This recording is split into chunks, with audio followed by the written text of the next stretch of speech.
Hello friends, this is Sudhanshu Ranjan. Once again, I have come along with some of the important concepts of physics of class 11. In this lecture, we are going to start the dimensional analysis. So if we have to understand the dimensional analysis, then we must know what is the dimensional formula. So dimensional analysis जानने से पहले हमें basic physical quantity का dimensional formula जानना पड़ेगा, है ना। तो बेसिक फिजिकल क्वांटिटी कौन कौन से? मास, लेंथ एंड टाइम। तो आप लोग बोलोगे बेसिक फिजिकल क्वांटिटी तो हमने 7 पढ़ा था, लेकिन हम जब डायमेंशनल फार्मूला की बात करते हैं तो हम 3 बेसिक फिजिकल क्वांटिटी की बात करते हैं। तो 3 बेसिक फिजिकल क्वांटिटी कौन कौन से? पहला है हमारा मास। तो मास का जो डायमेंशनल फार्मूला होता है वो कैपिटल एम होता है। उसी तरीके से लेंथ हमारा दूसरा फिजिकल क्वांटिटी है जिसका डायमेंशनल फार्मूला क्या होता है? Capital L. उसके बाद क्या है? टाइम। टाइम का डायमेंशनल फार्मूला क्या होता है? Capital T. क्लियर? तो हमने क्या देखा, ये 3 बेसिक फिजिकल क्वांटिटी है जिसका dimensional formula capital M, capital L and capital T है। लेकिन ये तीनों डायमेंशनल फार्मूला में हमने कैपिटल ब्रैकेट और स्क्वायर ब्रैकेट यूज किया है। ये स्क्वायर ब्रैकेट क्या रिप्रेजेंट करता है? कभी भी जब आप किसी भी फिजिकल क्वांटिटी को स्क्वायर ब्रैकेट के अंदर रखते हैं तो वो स्क्वायर ब्रैकेट आपको डायमेंशनल फार्मूला रिप्रेजेंट करता है। तो मैंने क्या बोला यहां पर? Square bracket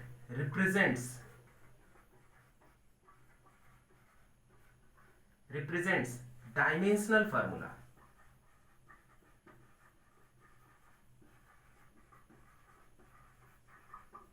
clear? तो अगर मैंने किसी का भी बोला, मैंने बोला एरिया, एरिया का डायमेंशनल फार्मूला लिखो, तो एरिया को आप कहां पे रखोगे? कैपिटल ब्रैकेट के अंदर। अगर मैंने बोला फोर्स का डायमेंशनल फार्मूला लिखो, तो फोर्स को आप कहां रखोगे? कैपिटल ब्रैकेट के अंदर। तो अगर मैं यहां पर एरिया का डायमेंशनल फार्मूला के बारे में बात करूं तो हमने इसको कैपिटल ब्रैकेट के अंदर रख दिया। इसका मतलब हम एरिया के डायमेंशनल फार्मूला की बात कर रहे हैं। तो एरिया का डायमेंशनल फार्मूला अगर जानना है तो एरिया का जो जनरल फार्मूला है उसके बारे में जाने। तो मान लिया जाए हमारे पास एक रेक्टेंगल है, जिसका लेंथ एल है एंड ब्रेड्थ क्या है? बी है। तो इसका एरिया क्या लिखोगे आप? इसका एरिया लिखोगे एल इंटू बी। क्लियर? अच्छा, ये तो लेंथ है ना। लेंथ का जो डायमेंशनल फार्मूला है वो कितना है? एल। तो हम लोग यहां पर लिख सकते हैं कैपिटल एल। और ब्रेड्थ क्या है? ब्रेड्थ एक तरीके का क्या है? लेंथ है। ये भी तो लेंथ है, तो इसका डायमेंशनल फार्मूला भी क्या होगा? कैपिटल एल होगा। इसका मतलब अगर मैं लिखूं एरिया का डायमेंशनल फार्मूला तो क्या होगा? कैपिटल एल स्क्वायर होगा। लेकिन जब भी हम किसी का डायमेंशनल फार्मूला लिखते हैं तो डायमेंशनल फार्मूला हम लोग तीनों फिजिकल क्वांटिटी के फॉर्म में लिखते हैं। तो यहां पे तो मास नहीं है, इसलिए हमने क्या किया? m टू द पावर 0 कर दिया। m to the power 0 equal to 1 है ना। l to the power 2 and t to the power 0 तीनों के फॉर्म में हमने लिख दिया। Very good. तो अब हमने क्या क्या बोला कि डायमेंशनल फार्मूला को आप कैसे डिफाइन करोगे? This is the dimensional formula of the area and this dimensional formula consists of mass, length and time. Mass, length and time are the physical fundamental physical quantities. तो अब हम dimensional formula को कैसे define करें? Dimensional formula is an expression, it is an expression to define any physical quantity in terms of fundamental physical quantity. Once again I am repeating it. Dimensional formula is an expression to define any physical quantity in terms of fundamental physical quantity, mass, length and time. Clear? So इसको हमने बोला dimensional formula. आप लोग इसको note down कर लेंगे ये definition को। उसके बाद अगर मैं आपसे पूछूं यहां पे जो 0 है, 2 है एंड 0, मास का पावर 0, लेंथ का पावर 2 एंड टाइम का पावर 0, मतलब ये 0, 2 एंड 0 ये क्या शो कर रहा है? ये पावर शो कर रहा है, पावर। और इसी को हम लोग क्या बोलते हैं? एक्सपोनेंट। पावर को ही हम लोग क्या बोलते हैं? एक्सपोनेंट। ये पावर क्या कहलाता है? ये पावर डायमेंशनल फार्मूला में डायमेंशन कहलाता है। Have you got my point? तो आपसे पूछा जाता है what is the meaning of dimension? So dimension is the power और the exponent of fundamental quantities. That's all. Once again I am going to repeat it. Dimension can be defined as the power. Power किसका? Fundamental units का या fundamental physical quantity का। तो हमने यहां पर बोला 0 is the dimension of mass, 2 is the dimension of length, 0 is the dimension of time. तो अब हम लोग इसको अलग तरीके से कैसे बोलेंगे, 0 is the dimension of mass in area, 2 is the dimension of length in area, 0 is the dimension of time in area. So all the powers of the fundamental quantities are known as dimension. तो अगर मैं आपको यहां पर बोलूं कि dimension को क्या बोलोगे, कैसे डिफाइन करोगे, तो dimension is defined as power, is defined as power or exponent to which any fundamental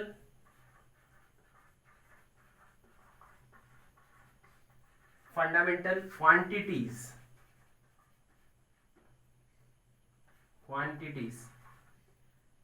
is raised to achieve other physical quantity.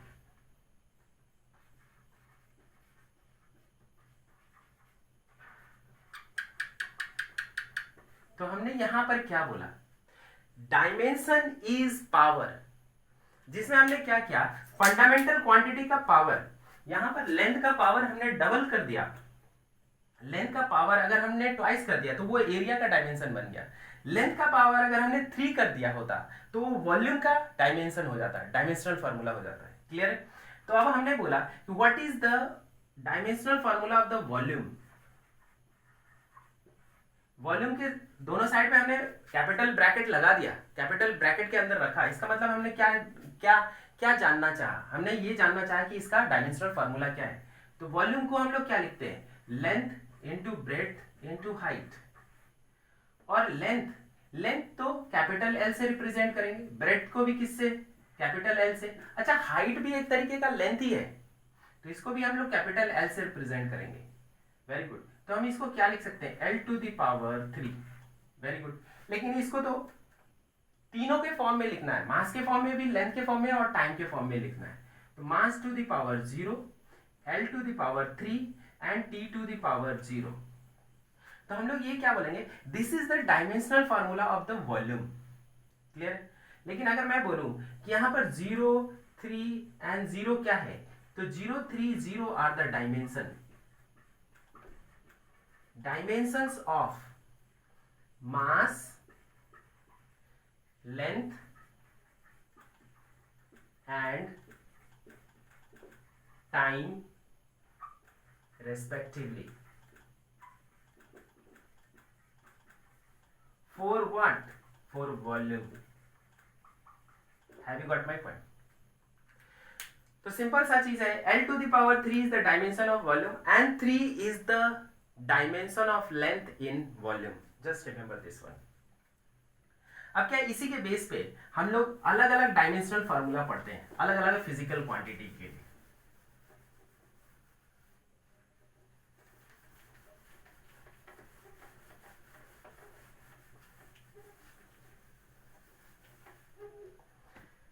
तो अभी हम लोगों ने क्या लिखा, हम लोगों ने वॉल्यूम लिखा। तो हम लोग अब एक अलग फिजिकल क्वांटिटी जिसको हम लोग बोलते हैं डेंसिटी, है ना। मैं आपसे पूछ रहा हूं what is the dimensional formula of the density. तो डेंसिटी का डायमेंशनल फार्मूला अगर मालूम करना है तो आप इसका जनरल फार्मूला पहले पता कीजिए। तो डेंसिटी का जनरल फार्मूला क्या होता है, मास पर यूनिट वॉल्यूम। ये हमें मालूम है, मास per unit volume. Very good. तो मास का जो डायमेंशनल फार्मूला होता है वो क्या होता है, कैपिटल एम। एंड वॉल्यूम का भी डायमेंशनल फार्मूला हमने लिखा, वॉल्यूम का dimensional formula L to the power 3। जब ये L टू द पावर 3 ऊपर जाएगा तो ये क्या हो जाएगा, इसको हम लोग लिख सकते हैं m L to the power -3। Very good. लेकिन इसमें टाइम नहीं है तो टाइम भी इंक्लूड कर लेते हैं, m to the power 1, L to the power -3 and t to the power 0। इसका मतलब 1, -3 and 0 are the dimensions of mass, length and time respectively in density. Okay, so इस तरीके से हमने ये लिखा डेंसिटी। इस तरीके से बहुत सारे हम लोग लिस्ट तैयार कर सकते हैं और कुछ लिस्ट आपको याद रखने भी हैं। Those are very important dimensional formula जो मैं अभी डिस्कस करने वाला हूँ। क्लियर? तो अभी मैं डिस्कस करने वाला हूँ क्या, 1 by 1 है ना, एक ग्राफ की तरह मैं इसको डिस्कस करने वाला हूँ ताकि आपको आसानी से समझ में आ जाए। तो मैंने अभी बोला लेंथ का डायमेंशनल फार्मूला क्या होता है ना। यहां पर मैं लिख देता हूं list of dimensional formula.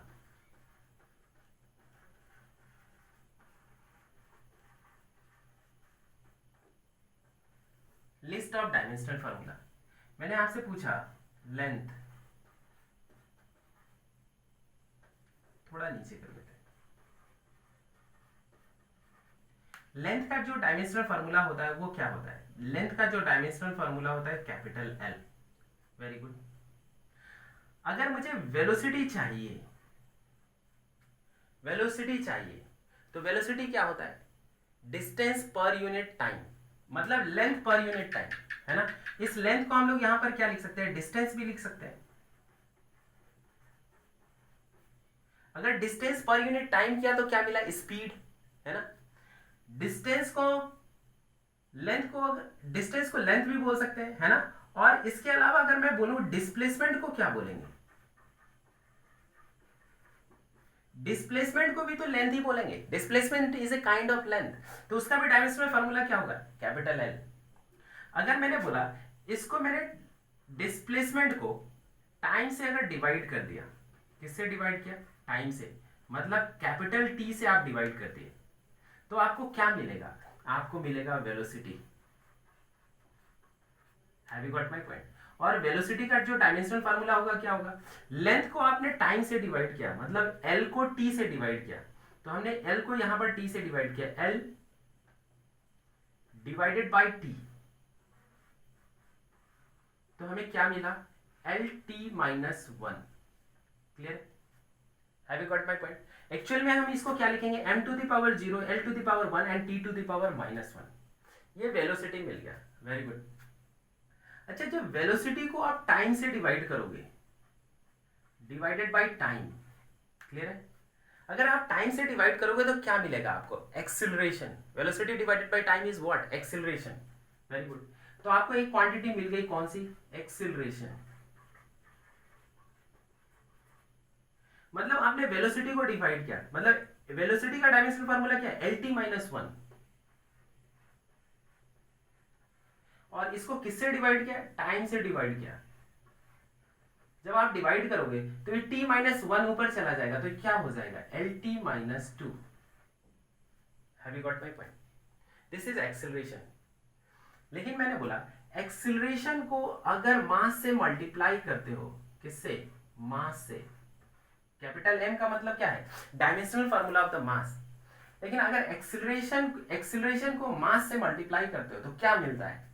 Force मिलता है। Force is equal to mass into acceleration. मतलब हमें कौन सी फिजिकल क्वांटिटी मिलेगी? फोर्स। Very good. तो हमने क्या किया? एक्सीलरेशन कितना है? एल टी माइनस 2 को किससे मल्टीप्लाई किया? मास से। तो ये इसका डायमेंशनल फार्मूला क्या हो गया? M L T minus 2। Have you got my point? ये फोर्स का डायमेंशनल फार्मूला हो गया। फोर्स के डायमेंशनल फार्मूला में अगर मैंने डिस्प्लेसमेंट से मल्टीप्लाई कर दिया, जस्ट रिमेंबर दैट, फोर्स के डायमेंशनल फार्मूला में अगर मैंने किससे मल्टीप्लाई कर दिया? डिस्प्लेसमेंट से। डिस्प्लेसमेंट, और डिस्प्लेसमेंट क्या होता है? Displacement is a kind of length, है ना। जब फोर्स को डिस्प्लेसमेंट से आप मल्टीप्लाई कर देते हो तो वो वर्क डन देता है। क्या देता है? Work done. वर्क डन,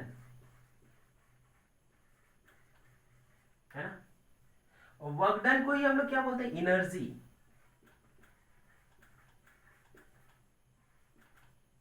मतलब एनर्जी का जो डायमेंशनल फार्मूला क्या होगा? एम एल टी माइनस 2 को एल से मल्टीप्लाई किया, तो एल से मल्टीप्लाई किया तो यहां पर क्या हो जाएगा? Dimensional formula M L square T minus 2। Have you got my point? ठीक है। अब एनर्जी को अगर मैंने टाइम से डिवाइड किया, किससे डिवाइड किया? टाइम से, कैपिटल टी से, है ना। टाइम मतलब कैपिटल टी। तो जब एनर्जी को मैंने टाइम से डिवाइड किया तो पावर मिलता है। क्या मिलता है? एनर्जी डिवाइडेड बाय या work done per unit time is known as energy power. तो हमने यहां पर क्या लिखा, ये क्या मिलेगा हमें, पावर मिलेगा। Very good. लेकिन पावर क्या होगा, M L square T minus two को टी से डिवाइड किया, तो टी से जब डिवाइड किया, आप ध्यान से देखो, इसको मैंने अगर डिवाइड किया, यहां पर अलग से मैं यहां पर लिख दे रहा हूं, फिर रब कर दूंगा, उसको मैंने किससे डिवाइड किया, वर्क डन को मैंने टाइम से डिवाइड किया, तो M L square T minus two को मैंने टाइम से डिवाइड किया। Very good. तो ये टाइम ऊपर चला जाएगा T to the power minus one, तो ये कितना हो जाएगा T to the power minus three. मतलब यहां पर हम पावर के लिए क्या लिखे, M L square T to the power minus three. Have you got my point? तो ये हमने पावर लिखा। Very good. इसके अलावा अगर मैं फोर्स की बात करूं, तो फोर्स में अगर मैंने टाइम से मल्टीप्लाई कर दिया, किससे, टाइम से, जस्ट रिमेंबर दैट, अगर फोर्स को आप टाइम से मल्टीप्लाई करते हो तो एक नया टर्म आता है जिसको शायद आप लोग नहीं जानते हो, जिसको हम लोग बोलते हैं इंपल्स। क्या बोलते हैं? इंपल्स। इंपल्स का मतलब आप समझते हो? इंपल्स मतलब आप रात को सोए हुए हो और कोई सुई चुभो के चला जाए, तो आप जैसे ही अचानक आपको फील होगा, वो क्या होगा, वो दैट इज ए इंपल्स, है ना। तो वो जब मैं बोल रहा हूँ फोर्स इनटू जब टाइम करते हैं, फोर्स को जब टाइम से मल्टीप्लाई करते हैं तो कौन सी फिजिकल क्वांटिटी मिलती है, इंपल्स। तो उसका डायमेंशनल फार्मूला क्या होगा, M L T minus two into T. M L T minus two, अगर मैं यहां पर फिर से उसको मैं बोलूं, हमने किसको, फोर्स को मल्टीप्लाई किया, M L T minus two को किससे मल्टीप्लाई किया, टाइम से मल्टीप्लाई किया, टाइम से मल्टीप्लाई करो, तो ये T to power minus two और ये टी टू पावर वन, तो ये क्या हो जाएगा, M L T to the power minus one.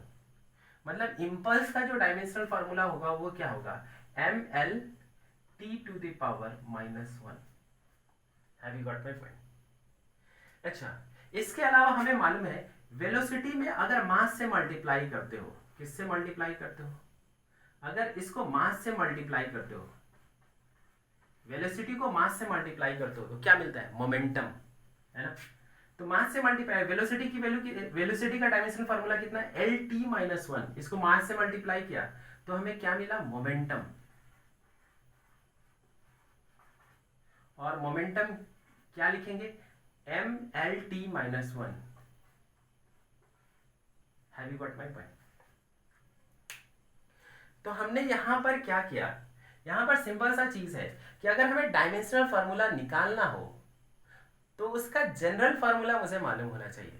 As an example, हमें डिस्प्लेसमेंट, डिस्प्लेसमेंट एक तरीके का लेंथ है, तो इसका डायमेंशनल फार्मूला क्या हुआ, एल। अब डिस्प्लेसमेंट को टाइम से जब डिवाइड करते हो तो क्या मिल जाती है, वेलोसिटी। तो डिस्प्लेसमेंट डिवाइडेड बाय टाइम मतलब length divided by time, that is L T minus one. मतलब वेलोसिटी का जो डायमेंशनल फार्मूला वो क्या है, L T minus one. Very good. अब वेलोसिटी को अगर मास से मल्टीप्लाई करते हो तो वो क्या मिलता है, मोमेंटम। तो अगर मल्टीप्लाई किया तो यहाँ पर m है और यहाँ पे एल टी माइनस वन, तो क्या हो गया, M L T minus one, multiplication. Velocity को अगर टाइम से डिवाइड करते हो, velocity divided by time that is acceleration, ये एक्सेलरेशन। वेलोसिटी का dimensional formula L T minus one और टाइम का डायमेंशनल फार्मूला टी, तो हम लोग क्या लिख सकते हैं, L T minus two. Very good. मतलब एक्सेलरेशन का जो डायमेंशनल फार्मूला है वो एल टी माइनस टू। अगर मैंने एक्सेलरेशन को मास से मल्टीप्लाई किया तो वो क्या मिला, फोर्स। तो मास का डायमेंशनल फार्मूला m है और एक्सेलरेशन का dimensional formula L T minus two है, तो ये क्या हो गया, M L T minus two. Very good. और इस फोर्स को अगर डिस्प्लेसमेंट से मल्टीप्लाई करते हो, फोर्स को किससे मल्टीप्लाई करते हो, फोर्स को अगर डिस्प्लेसमेंट से मल्टीप्लाई करते हो तो वर्क डन मिलता है ना। फोर्स कितना है, M L T minus two, displacement मतलब लेंथ, लेंथ से मल्टीप्लाई करोगे तो क्या हो जाएगा, M L two T to the power minus two. ये वर्क डन है, एनर्जी भी है। मतलब वर्क डन और एनर्जी दोनों का डायमेंशनल फार्मूला क्या होता है, M L two T to the power minus two. Just remember that. जब वर्क डन को टाइम से डिवाइड करते हो तो पावर मिलता है। Have you got my point?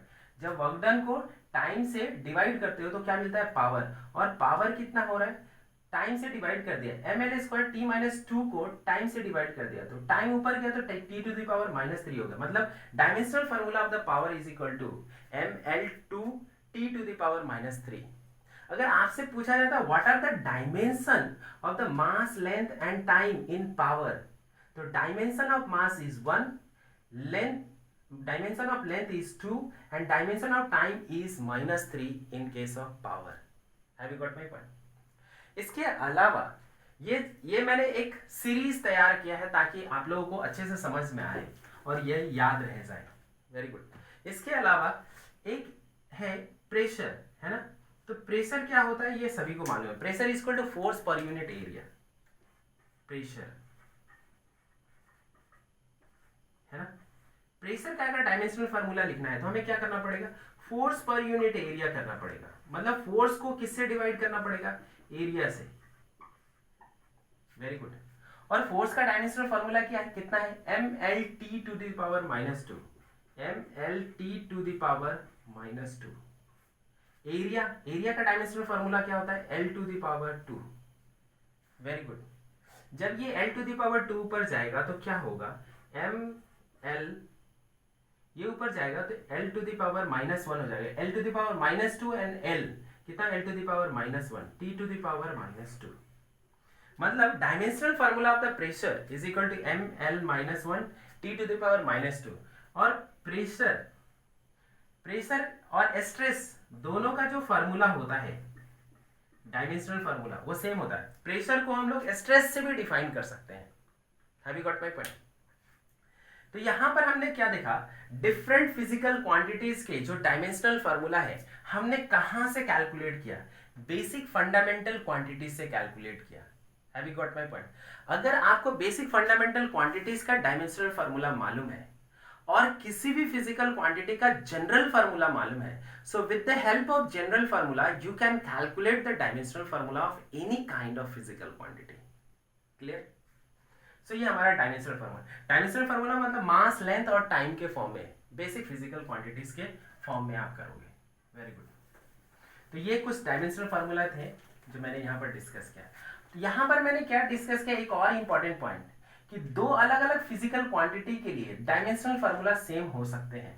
तो कभी कभी ये भी क्वेश्चन पूछा जाता है, क्या किसी भी दो क्वांटिटीज के लिए डायमेंशनल फार्मूला सेम हो सकता है? तो हाँ, डायमेंशनल फार्मूला सेम हो सकता है। Have you got my point? बहुत सारे कॉम्पिटिटिव एग्जाम में भी क्या किया गया, अलग अलग डायमेंशनल फार्मूला दे दिया गया, है ना। अलग अलग फिजिकल क्वांटिटी दे दिया गया और उसमें बोला गया कौन से 3 फिजिकल क्वांटिटी का डायमेंशनल फार्मूला सेम है। Have you got my point? और ऑप्शन था उसमें आपको टिक लगाना था। क्लियर? तो ये हमने डायमेंशनल फार्मूला देखा। अब हम लोग ये चीज देखते हैं कि कुछ ऐसे कांस्टेंट होते हैं जिसका डायमेंशनल फार्मूला होता है। एज एन एग्जांपल, है ना, मैं अगर आपको बात करूं कि कुछ कांस्टेंट्स होते हैं, कांस्टेंट्स 2 तरीके के होते हैं, है ना। कांस्टेंट्स कितने तरीके के होते हैं, 2 तरीके के होते हैं। तो कौन कौन से कांस्टेंट्स होते हैं? एक कांस्टेंट्स होता है जिसको हम लोग बोलते हैं डायमेंशनल कांस्टेंट्स, डायमेंशनल कांस्टेंट, है ना। और दूसरा होता है जिसको हम लोग बोलते हैं डायमेंशनलेस कांस्टेंट।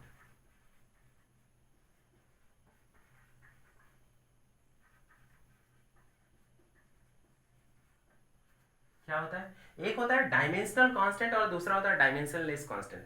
मतलब कुछ ऐसे कांस्टेंट जिसका डायमेंशन हो भी सकता है और कुछ ऐसे कांस्टेंट जिसका डायमेंशन नहीं भी हो सकता है। तो हम लोग देखते हैं, मैं आपसे पूछूं कि पाई एक कांस्टेंट है ना। पाई एक कांस्टेंट है जिसकी वैल्यू कितनी होती है, 22/7।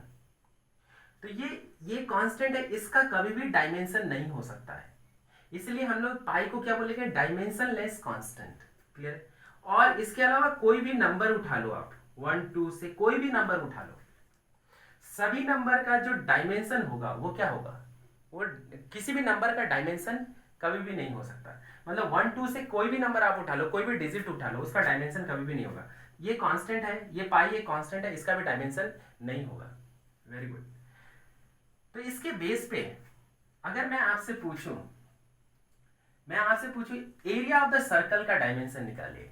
क्या मैंने पूछा, सर्कल है ना, और सर्कल का एरिया होगा, तो सर्कल के एरिया का डायमेंशन बताइए। सर्कल के एरिया का डायमेंशन, वेरी गुड। तो सर्कल के एरिया का डायमेंशन, एरिया क्या होगा, सर्कल का एरिया होगा पाई आर स्क्वायर। सर्कल का एरिया तो पाई आर स्क्वायर होता है, वेरी गुड। तो अगर पाई आर स्क्वायर है तो मैं पूछूं कि पाई का जो डायमेंशन है वो कितना होता है। पाई का डायमेंशन नहीं होता है, it is a dimensionless constant, इसका कोई डायमेंशन नहीं होता है, पाई का कोई भी डायमेंशन नहीं, तो हम पाई का डायमेंशन नहीं लिखेंगे। आर स्क्वायर मतलब आर का कुछ तो dimension, R is what, radius, और रेडियस एक तरीके का लेंथ है, तो लेंथ का डायमेंशन क्या होगा, L, L to the power 2 लिखेंगे। तो इसको हम लोग क्या लिख सकते हैं फिर से, m to the power 0, l to the power 2, mt to the power 0। पहले भी जो हमने रेक्टेंगल का जो एरिया लिखा था लेंथ इनटू ब्रेथ, उसका भी डायमेंशन क्या था, l टू द पावर 2 था। अगर मैं किसी का एरिया लूं, किसी का एरिया का डायमेंशन हमेशा सेम रहेगा। अगर मैं बोलूं कि हमारे पास एक सिलेंडर है ना, सिलेंडर है, और सिलेंडर का जो कर्व्ड सरफेस है, कर्व्ड सरफेस, ये सिलेंडर है, इसका कर्व्ड सरफेस का एरिया क्या होगा।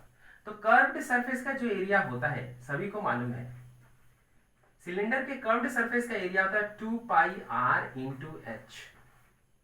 H means what, H means height और R means radius of the cylinder, clear. तो कर्व्ड सरफेस का जो एरिया होता है वो 2 पाई आर एच होता है। अच्छा 2 एक कांस्टेंट है ना, 2 एक कांस्टेंट है, ये नंबर है, नंबर का कोई डायमेंशन नहीं होता तो इसका कोई डायमेंशन नहीं होगा। पाई भी एक नंबर है, इसका भी कोई डायमेंशन नहीं होगा। लेकिन आर, आर रेडियस, रेडियस तो एक तरीके का लेंथ है, तो लेंथ का डायमेंशन क्या होगा, कैपिटल एल।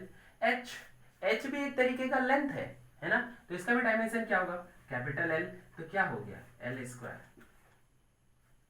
मतलब आप एरिया किसी का भी निकालें, है ना, एरिया का डायमेंशन हमेशा कितना होगा, एल टू द पावर 2।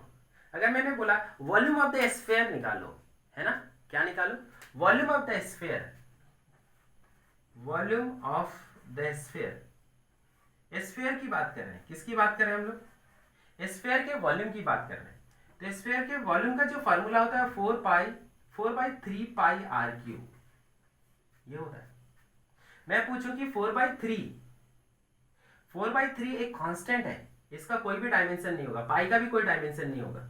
लेकिन radius, radius is a kind of length, तो लेंथ का डायमेंशन होगा l टू द पावर 3।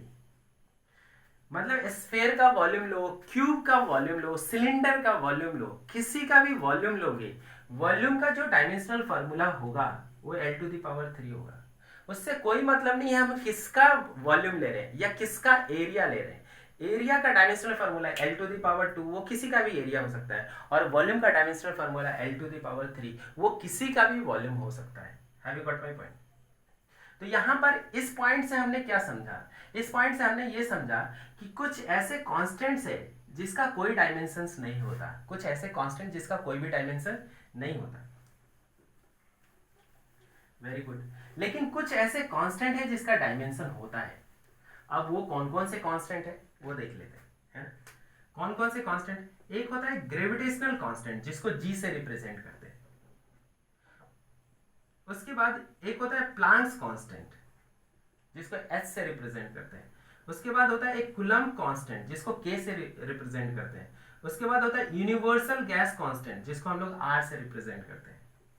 कुछ ऐसे हैं, these are also called as constant. This is known as gravitational constant, this is Planck's constant, this is Coulomb's constant, and this is universal gas constant. All these are constant, लेकिन इनका dimension होता है, इसलिए हमने इसको नाम दिया dimensional constant. ठीक है, तो अब हम लोग इसका डायमेंशन देखते हैं। Have you got my point.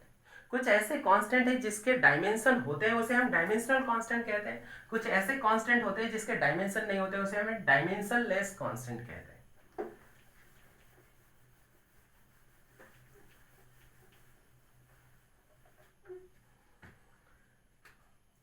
तो सबसे पहले हम लोग क्या है, ग्रेविटेशनल कांस्टेंट का डायमेंशनल फार्मूला निकालें। तो ग्रेविटेशनल कांस्टेंट का डायमेंशनल फार्मूला निकालने के लिए हम लोग एक जनरल फार्मूला देखते हैं। हमें फोर्स, ग्रेविटेशनल फोर्स क्या होता है, ग्रेविटेशनल फोर्स आपको मालूम होगा। ग्रेविटेशनल फोर्स का फार्मूला होता है G m1 into m2 divided by R square. जब भी आपको डायमेंशनल फार्मूला निकालना हो तो सबसे पहले उसका जनरल फार्मूला याद रखिए, है ना। हमें किसका डायमेंशनल फार्मूला निकालना है, G का, ग्रेविटेशनल कांस्टेंट का। तो ग्रेविटेशनल कांस्टेंट का डायमेंशनल फार्मूला, उसको हम लोग क्या लिखे, ब्रैकेट में रखें, कैपिटल ब्रैकेट में। g इज इक्वल टू क्या लिख सकते हैं, फोर्स इंटू आर स्क्वायर, है ना। तो हम लोग यहाँ पर क्या लिखे, f into R square divided by m1 into m2। Very good. अब हमें मालूम है फोर्स का डायमेंशनल फार्मूला अभी मैंने लिखा था। अगर नहीं याद आता है तो फोर्स इज इक्वल टू हमें क्या मालूम है, मास इंटू एक्सेलरेशन।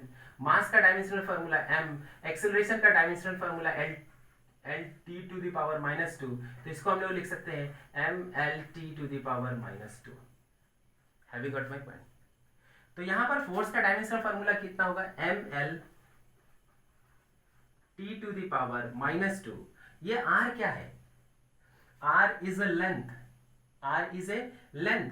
तो लेंथ का डायमेंशनल फार्मूला क्या होगा, l स्क्वायर लिखा हमने डिवाइडेड बाय, ये मास है और ये भी मास है, तो इन दोनों का dimensional formula m into m। यहां m से ये m कैंसिल हो जाएगा, क्या बचेगा, ये ऊपर चला जाएगा, तो क्या बचेगा, m to the power -1, this is l and this is l to the power 2, मतलब l to the power 3 and t to the power -2। मतलब dimensional formula of the gravitational constant is what, m to the power -1, l to the power 3 and t to the power -2। अच्छा, मैं आप ये चीज बता सकता हूं कि ग्रेविटेशनल कांस्टेंट जो है, ग्रेविटेशनल कांस्टेंट का जो डायमेंशनल फार्मूला है, उस डायमेंशनल फार्मूला के बेस पे हम यूनिट भी बना सकते हैं। देखते हैं यूनिट कैसे बना सकते हैं, ध्यान से देखिए। मास की यूनिट क्या होती है, केजी, तो हमने लिखा केजी, क्लियर है। उसके बाद लेंथ की यूनिट क्या होती है, लेंथ की यूनिट मीटर होती है, तो मीटर टू द पावर 3। अच्छा, टाइम की यूनिट क्या होती है, सेकेंड, तो सेकेंड लिखा, second to the power -2। So on the basis of dimensional formula we can write the unit as well. जैसे फोर्स का अगर मैं यूनिट लिखूं, तो फोर्स का यूनिट यहां पर देख लीजिए according to the dimensional formula, है ना। यहां पर इसको ब्रैकेट में ना लिखकर यहां पर यूनिट लिखना है, तो यूनिट के लिए हमें ब्रैकेट नहीं चाहिए। जब भी हम डायमेंशनल फार्मूला लिखेंगे तभी हमें कैपिटल ब्रैकेट चाहिए या स्क्वायर ब्रैकेट चाहिए। मास का डायमेंशनल, मास की यूनिट क्या होती है, केजी, लेंथ की यूनिट क्या होती है, मीटर, टाइम की यूनिट क्या होती है, second, second to the power -2। This is the unit of force. Force की एक तो ये यूनिट है ना। इसके अलावा एक यूनिट है जिसको हम लोग बोलते हैं न्यूटन, क्लियर, दोनों यूनिट होती है।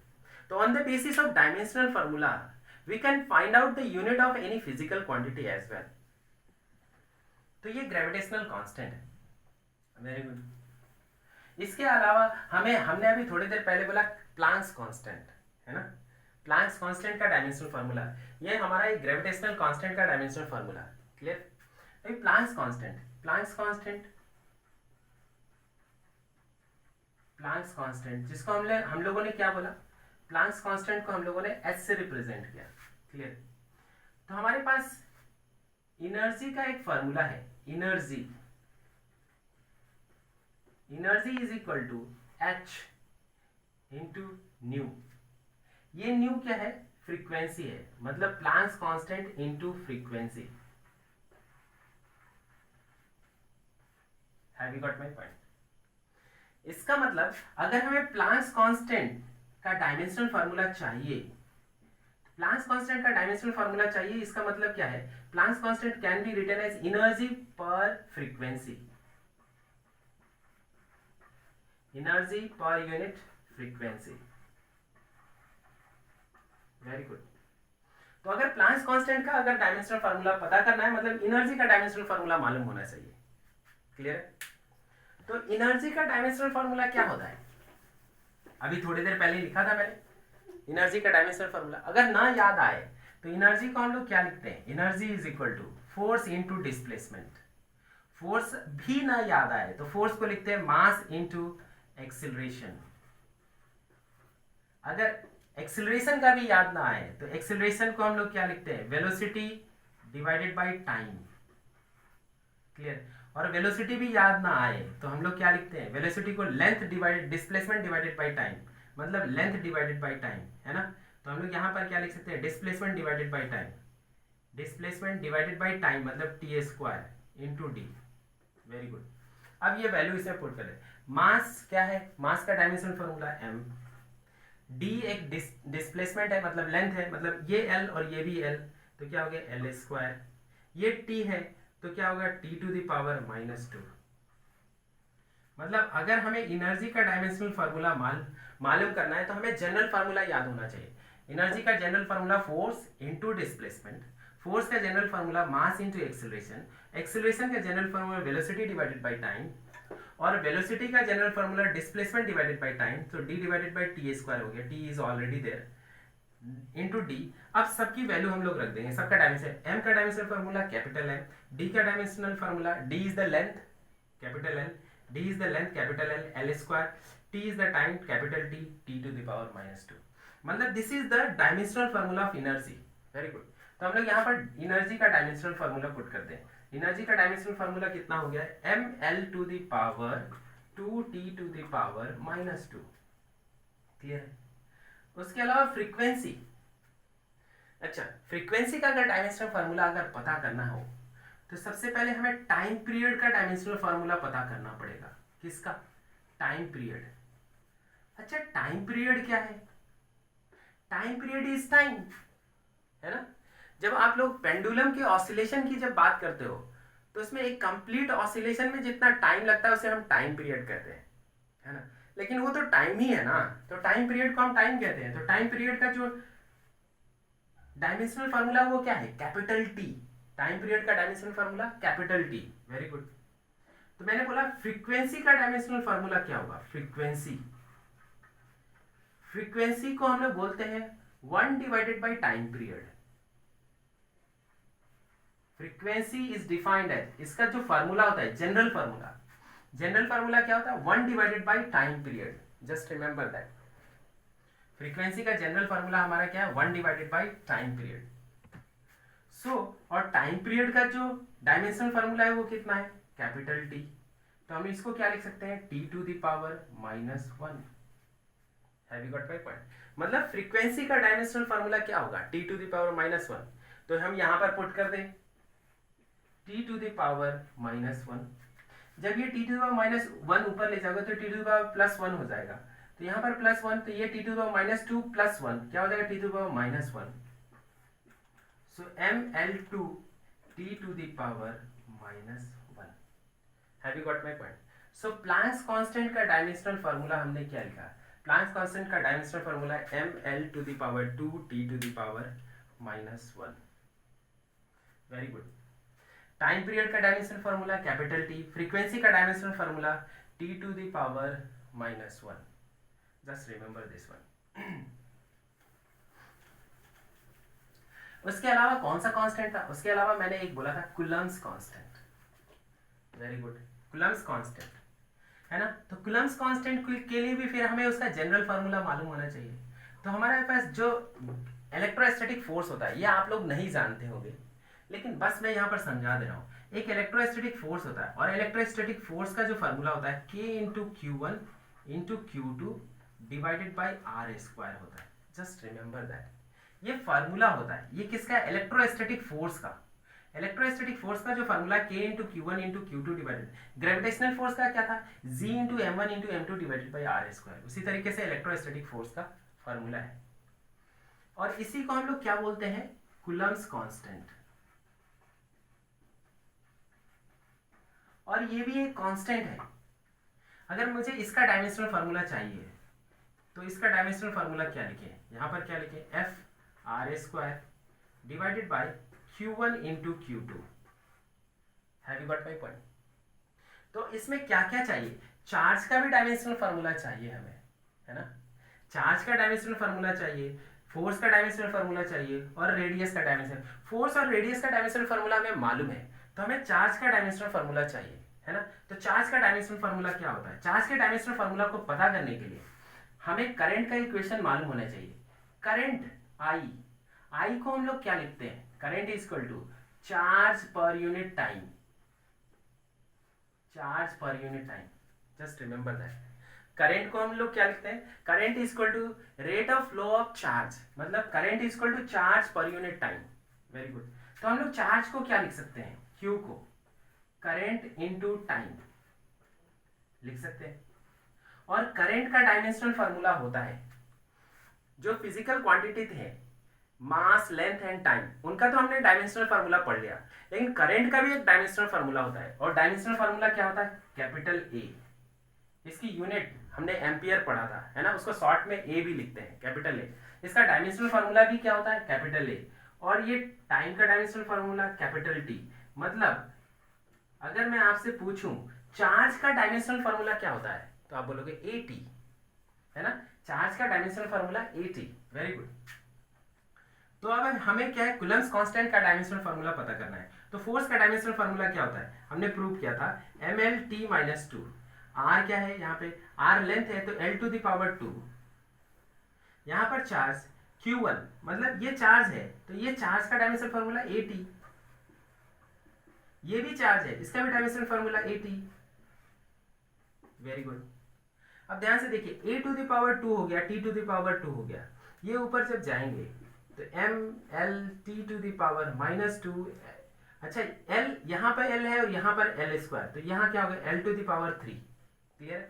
And t to the power -2, ये t टू द पावर 2 जब ऊपर जाएगा तो ये भी t टू द पावर -2 हो जाएगा। तो हम लोग क्या लिखेंगे? m l to the power 3 and इसके अलावा a और ये a, इन दोनों का मल्टीप्लीकेशन a स्क्वायर होगा। जब ये ऊपर जाएगा तो क्या हो जाएगा? a to the power -2। तो ये क्या हो गया? m l to the power 3 t to the power -4 and a to the power -2। इसका मतलब है कूलम्ब्स कांस्टेंट का जो डायमेंशनल फार्मूला है वो m l to the power 3 t to the power -4 and a to the power -2। Have you got my point? तो इस तरीके से हमने क्या देखा? अलग अलग फिजिकल क्वांटिटी का हमने डायमेंशनल फार्मूला कैलकुलेट किया। लेकिन जो डायमेंशनल फार्मूला कैलकुलेट किया, वो डायमेंशनल फार्मूला हमने इतनी आसानी से कैलकुलेट नहीं किया। ध्यान से सुनिए, डायमेंशनल फार्मूला को कैलकुलेट करने के लिए हमें उसका जनरल फार्मूला भी मालूम होना चाहिए।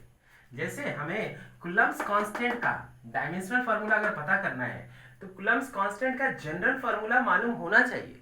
अगर जनरल फार्मूला आपको मालूम नहीं है तो कूलम्ब्स कांस्टेंट का आप डायमेंशनल फार्मूला आप नहीं निकाल सकते। इसलिए हमें सभी का एक जनरल फार्मूला मालूम होना चाहिए। अच्छा, चार्ज का जनरल फार्मूला क्या होता है? Current into time. और करंट का जो डायमेंशनल फार्मूला होता है एम्पियर। टाइम का डायमेंशनल फार्मूला कैपिटल टी। सो हम लोगों ने क्या लिखा? एटी। मतलब चार्ज का डायमेंशनल फार्मूला क्या होता है? Eighty. Okay, so with this I would like to conclude my lecture. In next class, we will continue the same thing, dimensional analysis. Okay, so we will meet in the next class.